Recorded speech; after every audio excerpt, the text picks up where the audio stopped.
Ketua Badan Eksekutif Mahasiswa atau BEM Universitas Indonesia, Melki Sedek Huang, mengaku mendapat intimidasi, termasuk keluarga yang berada di Pontianak, Kalimantan Barat. Melki dan keluarga diintimidasi usai mengkritisi putusan Mahkamah Konstitusi soal batas usia Capres-Cawapres.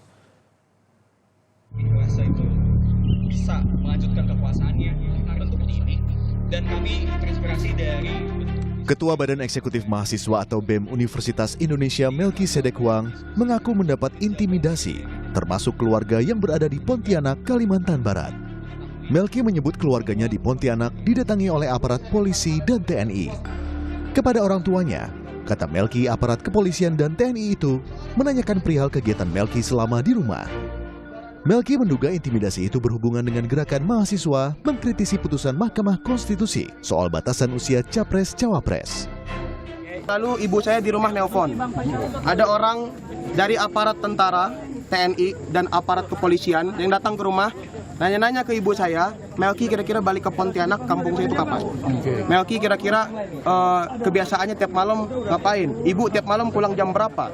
Guru di sekolah saya di SMA Negeri 1 Pontianak pun ada yang menelpon. Katanya menjelang putusan MK ada yang nanya, Melki itu pas di sekolah gimana? Melki itu tiap hari kebiasaannya apa dan lain sebagainya. Ini bukan soal Melki, tapi banyak juga teman-teman BEM, teman-teman gerakan mahasiswa, teman-teman gerakan rakyat, civil society juga mengalami hal-hal yang sama. Menko Polhukam Mahfud MD akan mengirimkan tim untuk menelusuri dugaan intimidasi yang diterima oleh Ketua BEM UI Melki Sedek Huang dan keluarga. Mahfud menyebut, jika benar pihak yang diduga intimidasi Melki dan keluarga adalah aparat kepolisian dan TNI, maka itu telah melanggar konstitusi. Menurut Mahfud, pendapat yang disampaikan oleh Melki soal putusan Mahkamah Konstitusi dilindungi undang-undang. Itu tidak boleh, itu pelanggaran atas asas profesionalitas, dan itu tidak boleh terjadi di negara kesatuan Republik Indonesia yang punya konstitusi yang sangat ketat untuk itu. Baik Melki maupun orang tuanya harus dilindungi. Nah, oleh sebab itu saya akan mengirim tim ke sana, karena kalau ini dibiarkan tuh nanti akan terjadi lebih lanjut dalam peristiwa-peristiwa politik berikutnya. Sebelumnya, Ketua DPC PDI Perjuangan Kota Solo FX Hadi Rudiatmo menyebut sejumlah polisi berseragam mendatangi kantor DPC PDI Perjuangan Kota Solo, Jawa Tengah. Menurut FX Hadi, kedatangan sejumlah polisi ke kantor DPC PDIP Solo sama sekali tidak wajar. Sementara itu, Wali Kota Solo yang juga bakal calon Wakil Presiden Gibran Rakabuming Raka menyebut kedatangan polisi ke kantor DPC PDIP Kota Solo itu hal biasa karena memang tugas polisi. Gibran juga mengatakan, jika semua DPC partai politik juga mendapatkan perlakuan serupa dan tidak ada keluhan dari partai politik lain. Semua lokasi kantor-kantor DPC partai lain kan dipatroli juga. Berarti nggak ada masalah sebenarnya? Sebetulnya nggak ada masalah atau gimana Mas? Partai lain ada masalah nggak? Nggak ada sih. Ya udah. Presiden Joko Widodo meminta semua pihak untuk tidak mengintervensi pemilu 2024 mendatang. Menurut Presiden Jokowi, mengintervensi pemilu sangat sulit karena ada keamanan berlapis. Presiden Jokowi meminta penyelenggara pemilu harus mengawasi dan turun ke lapangan agar pesta demokrasi berjalan lancar. Artinya apa? Pemilu ini pemilu yang sangat terbuka. Bisa diawasi oleh siapa saja, oleh masyarakat dan oleh media dan lain-lain. Jadi jangan ada yang mencoba-coba untuk mengintervensi. Karena jelas sangat sulit. Putusan Mahkamah Konstitusi soal batasan usia Capres-Cawapres menuai pro dan kontra. Lantaran, putusan itu dinilai memberikan karpet merah kepada Wali Kota Solo Gibran Rakabuming Raka untuk maju di Pilpres 2024. Tim Liputan Kompas TV. Saudara Ketua BEM Universitas Indonesia, Melki Sedek Huang dan keluarga mendapat intimidasi usai mengkritisi putusan Mahkamah Konstitusi soal batasan usia Capres-Cawapres. Putusan itu membuka jalan bagi putra Presiden Jokowi, Gibran Rakabuming Raka, menjadi bacawa pres pendamping Prabowo Subianto. Untuk dilengkapnya akan kita bahas bersama Ketua Perhimpunan Bantuan Hukum dan HAM Indonesia, Julius Ibrani yang berada di studio Kompas TV di kantor KPU, dan juga Melki Sedek-Huang lewat sambungan telepon yang saat ini masih kami coba kembali untuk menghubungi Melki. Mas Julius. Ya, Mas Julius, Ketua BEM UI Melki Sedek-Huang dan keluarga mengaku dapat intimidasi karena mengkritisi putusan MK soal batasan usia Capres-Cawapres. Anda melihatnya seperti apa? Ya, saya pikir ini tidak bisa dilihat sebagai satu single event ya, atau peristiwa yang lepas begitu saja. Sejak awal kami mengamati betul ketika Presiden Joko Widodo mengatakan dia cawe-cawe, kemudian dia mengatakan ada alat dan fungsi intelijen yang digunakan untuk mengawasi pemilu. Dan hari ini kami juga mendengar bahwa alat keamanan dan pertahanan negara akan digunakan untuk tanda kutip menstabilisasi pemilu. Saya pikir ini satu bentuk represi, satu bentuk intervensi terhadap demokrasi kita, dan salah satu juga bentuk tindakan yang membuat rasa aman masyarakat terancam ketika kita mau berdemokrasi. Jadi dampaknya bukan hanya secara pribadi bagi Melki, tapi juga bagi publik, bagi anak muda yang berusaha kritis, yang berusaha untuk memastikan pemilu ini tidak berjalan dengan cara-cara yang rekayasa, tetapi pemilu yang bebas dan terbuka dan harus memfasilitasi kritik dari masyarakat. Saya pikir bukan hanya Melki saja, ada juga beberapa peristiwa yang lain. Misalnya ketika teman-teman di Teater Rutan Kayu hari ini mendapatkan informasi bahwa video mereka yang mengkritisi putusan MK nomor 90 juga di take down oleh YouTube tanpa satu alasan yang jelas, dan ini sedang kami proses. Begitu juga dengan rekan kami dari Elsam, Saudara Wahyudi Jafar, yang sudah mengalami serangan secara luring di akun medsosnya ketika mencoba mengkritisi putusan MK 90. Jadi ini sebuah tindakan sistematis. Jadi kami berharap dan kami juga menegaskan kepada pemerintah agar menarik mundur fungsi-fungsi intelijen, agar menarik mundur TNI dan Polri dari tindakan-tindakan represi yang akan berujung pada muaknya masyarakat untuk ikut berpartisipasi pada pemilu 2024 nanti. Begitu. Tadi Mas Julius Anda mengatakan bentuk upaya stabilisasi pemilu, maksudnya apa?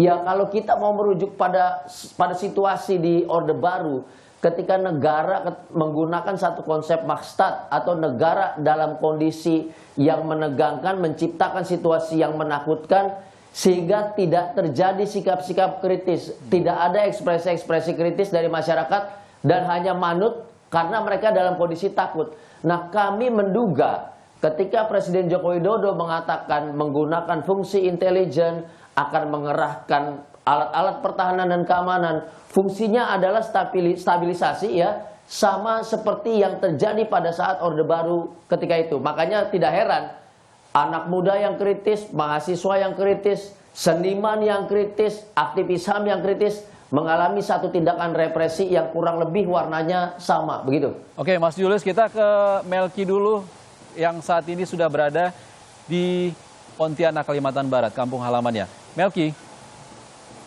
Halo, Mas. Melki, Anda mengatakan dapat intimidasi. Tak hanya Anda, tapi juga keluarga. Bagaimana sebenarnya bentuk intimidasinya? Sebenarnya kalau bicara soal intimidasi, sejak awal diamanahkan jadi Ketua BEM UI di Januari 2023, saya dan teman-teman BEM UI itu sudah mendapati banyak hal yang bisa kita kategorikan sebagai ancaman, represi, dan intimidasi. Entah itu kemudian ancaman ketika berdemonstrasi secara fisik, di mana kita diancam untuk ditangkap, dipukulin, dibubarin, bahkan kita pernah ditelepon diminta untuk tidak aksi atau akan diancam disapu bersih gitu. Entah itu juga serangan-serangan digital gitu, komentar-komentar buzzer yang memenuhi akun pribadi ataupun akun media sosial resmi BEM UI gitu. Sampai hari ini Twitter BEM UI bahkan masih diretas gitu. Entah itu kemudian serangan-serangan lainnya gitu. Kalau kita lagi bikin event-event, bisa diminta untuk dibatalin, di-cancel, atau terjadi apa-apa gitu ancamannya. Dan kemarin di akhir Oktober saya mendapatkan kabar bahwa seorang guru di sekolah asal saya di SMA Negeri 1 Pontianak itu didatangi oleh sekolah saya didatangi oleh orang-orang, lebih dari satu orang, ada yang berseragam polisi dan tidak gitu, berusaha untuk mencari-cari identitas saya gitu. Nah, itu posisi rumahnya di mana, jadi dia ketika sekolah bagaimana, identitas lainnya, dan juga bukti-bukti personal masalah lainnya gitu. Ketika mendengar kabar bahwa SMA Negeri 1 Pontianak, sekolah asal saya kemudian didatangi, saya punya firasat buruk akan orang tua saya. Saya langsung menelpon ibu di rumah. Ibu pun kemudian mengatakan bahwa memang betul ada yang datang ke rumah berseragam tentara, mengaku dari Babinsa dan membawa satu orang lainnya yang menggunakan baju seperti warga sipil pada umumnya gitu. Menanyakan soal identitas pribadi juga dan kehidupan pribadi ibu di rumah gitu. Besar kemungkinan bagi kami ada upaya-upaya untuk biar mengering penyebaran rasa takut, begitu Mas. Oke, Melki, tak hanya Melki dan juga teman-teman mahasiswa, tapi juga keluarga hingga guru Melki di sekolah. Saat ini Anda kembali ke Pontianak dengan niat untuk memastikan keluarga dalam kondisi aman atau seperti apa? Betul, salah satunya adalah itu, saya berusaha untuk memastikan bahwa keluarga sedang dalam kondisi aman dan tidak terjadi apa-apa, Mas. Setelah didatangi orang-orang yang diduga aparat, apa sebenarnya kondisi selanjutnya yang menimpa keluarga Melki? Saya bersyukur punya ibu yang sangat pemberani dan bermental kuat, Mas. Gitu. Ibu itu adalah orang yang jadi tumpuan keluarga kami selepas ayah meninggal 2019 lalu, dan mungkin itu membentuk kepribadian ibu yang tangguh gitu. Ibu mengatakan bahwa nggak apa-apa, lanjut aja Mel gitu. Itu nggak membuat takut sedikit pun, nggak jadi masalah, lanjutin aja apa yang kamu rasa benar gitu. Setelah balik ke Pontianak, saya jadi semakin yakin untuk tetap bersuara lebih kencang lagi, Mas. Oke, Mas Julius, sebenarnya apa yang harus dilakukan pemerintah melihat indikasi ini? Ya, sejak awal kami katakan pemilu ini acaranya rakyat. Pemilu ini kita dorong partisipasi anak muda menuju bonus demografi nanti 2045. Jadi jangan sampai kerahkan tentara, jangan sampai menciptakan rasa takut, jangan sampai melakukan tindakan-tindakan represi yang akan berujung publik akan muak dengan pemilu dan tidak akan mencoblos. Kami sudah katakan itu, kami pun kelompok masyarakat sipil ini sedang berusaha meyakinkan masyarakat, meyakinkan anak muda untuk berpolitik, untuk berpartisipasi. Jadi ciptakan suasana aman dan nyaman bagi anak-anak muda ini. Jangan direpresi, tarik mundur semua tentara, anggota TNI, ataupun fungsi-fungsi intelijen yang membuat masyarakat takut. Kalau masih ini berjalan, kami pikir kami akan mengambil langkah yang lebih tegas lagi. Kami akan cek secara administrasi, kami akan cek juga secara hak asasi manusia, baik melalui Ombudsman atau Komnas HAM, untuk memastikan baik itu KPU ataupun Presiden Joko Widodo tidak lagi menggunakan cara-cara dengan konsep stabilitas nasional seperti di Orde Baru nanti. Gitu, Oke, Mas Julius, tapi kan harus dipastikan dulu dugaan intimidasi ini dilakukan oleh orang-orang yang diduga aparat negara. Tapi jangan dijawab dulu, apakah perlu pemerintah menjawab secara transparan siapa mereka yang melakukan dugaan intimidasi? Kami akan kembali usai jeda. Saudara, kita masih membahas dugaan intimidasi yang menimpa sejumlah pihak di tengah jelang pemilu 2024 ini bersama dengan Ketua PBAHI, Julius Ibrani. Mas Julius, kita masih membahas soal yang tadi. Mas Julius, kalau kita flashback beberapa hari ke belakang, kantor DPC PDIP Solo, Jawa Tengah didatangi oleh polisi. Ada dugaan intimidasi yang disampaikan oleh FX Rudi.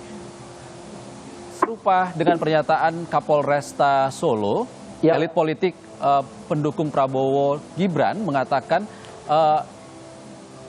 perlakuan yang sama, patroli yang sama juga dilakukan kepada parpol-parpol lain. Sementara hal yang berbeda disampaikan terkait dengan kasus yang menimpa BEM Universitas Indonesia. Padahal BEM UI ini bukan peserta pemilu. Kebebasan berbicara merupakan hak mahasiswa, tapi bukan peserta pemilu, malah diserahkan kepada Menko Polhukam.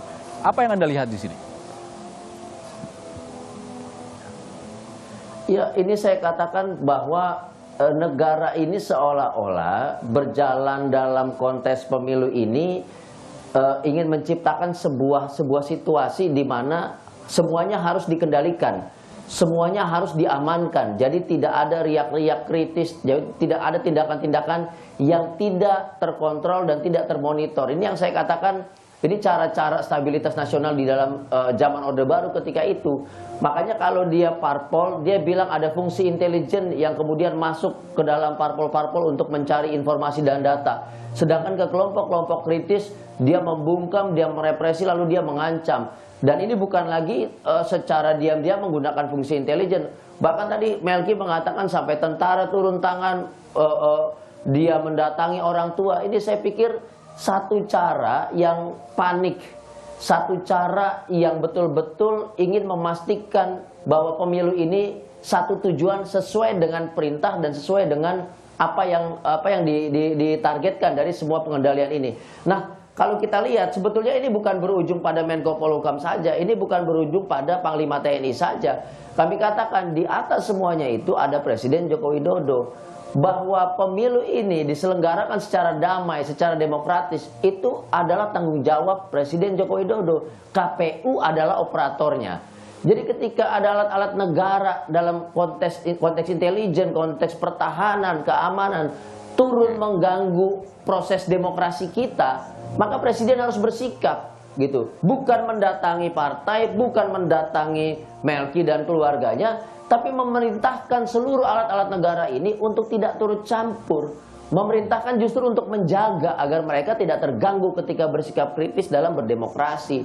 Jadi kalau kita lihat ini semua agak didiamkan, negara lambat bertindak, ini kan kita bisa berasumsi kuat bahwa ya pemegang komando tertinggilah yang justru memberikan komando ke bawah untuk melakukan hal-hal seperti ini, baik intelijen ataupun TNI, baik terhadap Melki ataupun terhadap partai-partai. Nah ini yang saya katakan situasi mencekam, situasi ketakutan yang ada di tengah masyarakat yang coba diciptakan, gitu Mas. Oke Mas Julius, saudara sebelum kami melanjutkan perbincangan, ada berita terbaru dari Polda Kalimantan Barat yang menyatakan akan menyelidiki dugaan intimidasi pada keluarga Ketua BEM UI Melki Sedek Huang pasca memprotes putusan MK terkait batas usia Capres-Cawapres. Kapolda Kalbar menyebut siap memberikan pengamanan jika pihak keluarga merasa terancam dan terintimidasi oleh orang tak dikenal. Kapolda Kalimantan Barat memerintahkan anggota untuk menyelidiki dugaan adanya intimidasi terhadap Ketua BEM UI dan orang tua serta sekolah Melki Sedek Huang. Kapolda memastikan tidak ada anggotanya yang melakukan tindakan itu. Lantaran polisi diakui bersikap netral terkait pemilu 2024 mendatang. Polisi siap memberikan pengamanan jika pihak keluarga merasa terancam dan terintimidasi oleh orang tidak dikenal.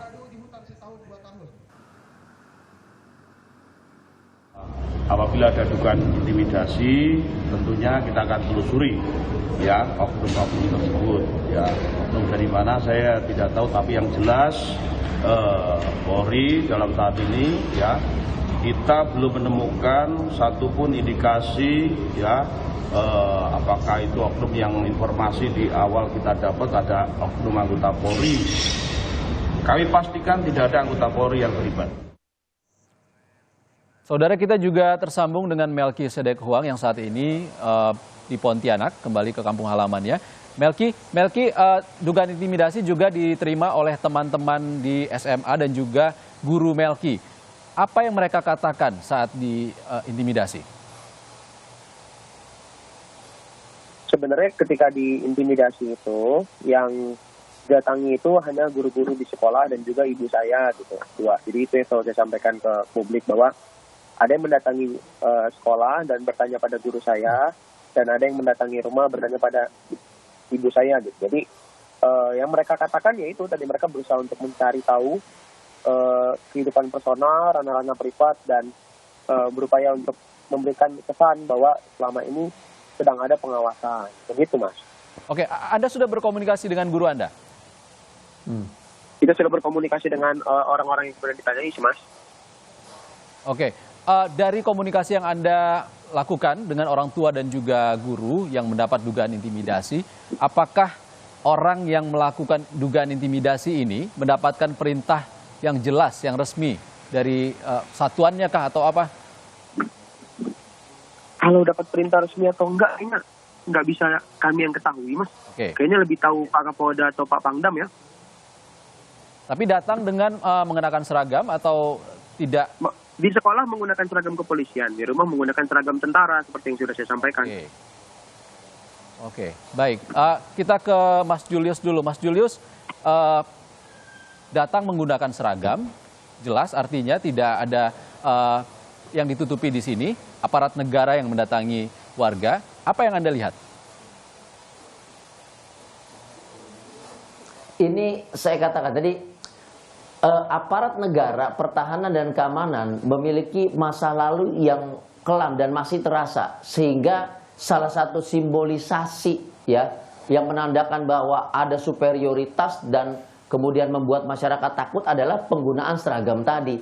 Jadi kalau aparat itu datang dengan menggunakan seragam, berada di ruang publik, masuk ke ruang privat, saya pikir ini satu, bukan lagi intimidasi ya. Intimidasi masih bisa agak-agak jauh gitu jaraknya ya.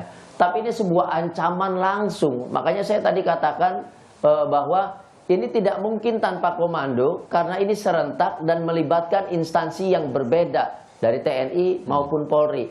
Tadi saya mengapresiasi jika Irjen Pipit, Kapolda langsung mengatakan akan memeriksa anggotanya, akan menindak anggotanya karena ini harus segera dibuktikan kepada publik bahwa publik bisa bebas berdemokrasi, bahwa publik tidak boleh berada pada situasi keterancaman ketika dia nyoblos nanti.